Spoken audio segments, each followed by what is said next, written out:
Iman Ghadzi created the most viewed info product VSL in the history of YouTube. That VSL got 9.5 million views and paid him over $267,000 in AdSense. But most importantly, it made him $20 million straight to his pocket. But was this an accident, or how did this actually happen? The very first thing he did was changing the way he viewed YouTube. We all view YouTube as either learning something and having some YouTube videos, or as entertainment.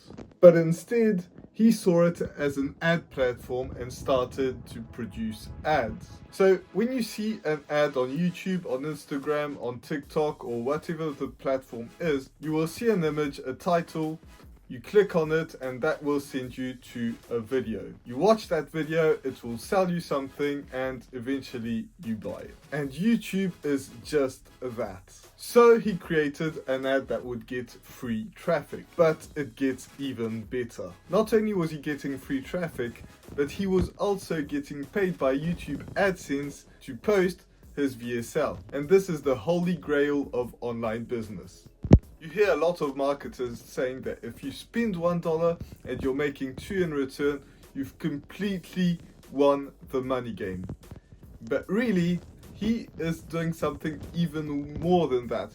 He's not spending 1 to make 2, he's spending -1 to make 10 in return. So that's what's happening. He's making money to post an ad. So he got $200,000 paid by YouTube AdSense to run some ads in order to make $20 million in return. But that begs the question, how did he get all that traffic to watch that video? Because when he did that, he was not as big as he is now. He was big on the SMMA market. So he was targeting people that wanted to start an SMMA business.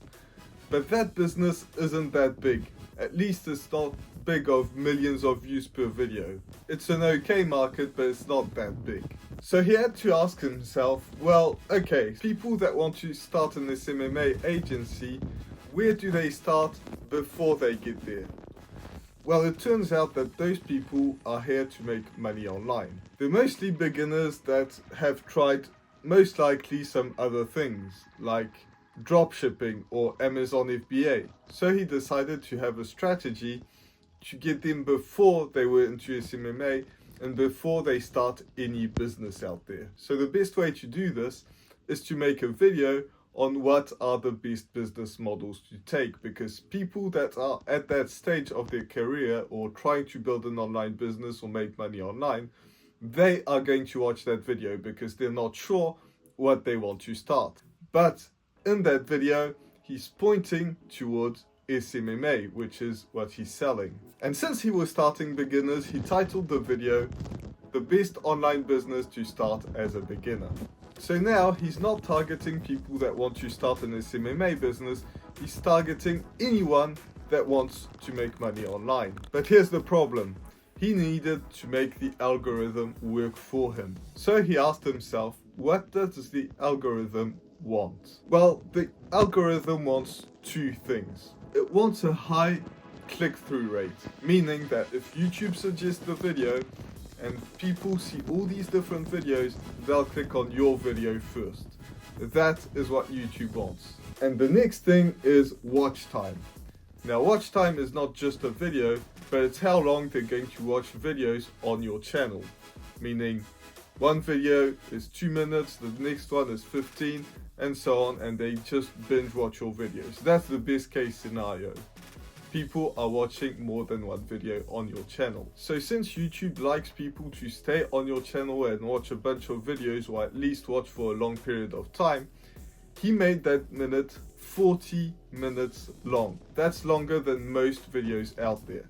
So that's going to expand his watch time. And on top of that, he was selling in that video. So if people were watching one video on his channel and then watching that 40-minute video, and even if they were not buying, maybe they would watch another video, that created a snowball effect so that it just grew his channel. But there's a question that remains. If he sells on that 40-minute video, Doesn't that break the watch time? Well, on YouTube, most YouTubers, including myself, we put some links in the description. We're selling something in our videos. But he did that on that 40-minute video, but not in all his other videos. And all his other videos were pointing to that 40-minute video. Meaning on his entire channel, he had one link in one video. But in all his other videos that he was making at that time, he was pointing to that video, which is another YouTube video. So he's expanding even more his watch time and creating a snowball effect that's even better than it was before. So since he doesn't have all these external links but only one, YouTube is more than happy to promote every other video and even that video because it's getting so much watch time. But that begs another question. If people end up on a sales video, wouldn't they just leave because they're not intending to buy and they're just here to watch YouTube videos? Well, that's where the art of selling comes into play. Because he knows how to sell, he didn't make it seem like a sales video. And if you watch any good ad out there that made a ton of money, they don't make it look like they're selling something. Instead, he was making it feel like a sales training. So what he did in that video was offering so much information that people were able to start right then and now. And if you look at the comment section of that video, people are more than positive about the video. They're super happy that he gave all that massive good information to get them started. So the people that were interested in his product, they were buying, but on top of that, he was increasing his brand image, which very few people actually manage to do when they're selling something. So he was making money by YouTube ads, he was getting paid for people buying $20 million worth of his stuff, and on top of that, he was making himself look even better because people look at that and they see what they're selling. But here's the thing, I have a video just like that, but I'm not selling anything. So if you want to watch the best businesses to start, make sure you click that video right here to see that coming.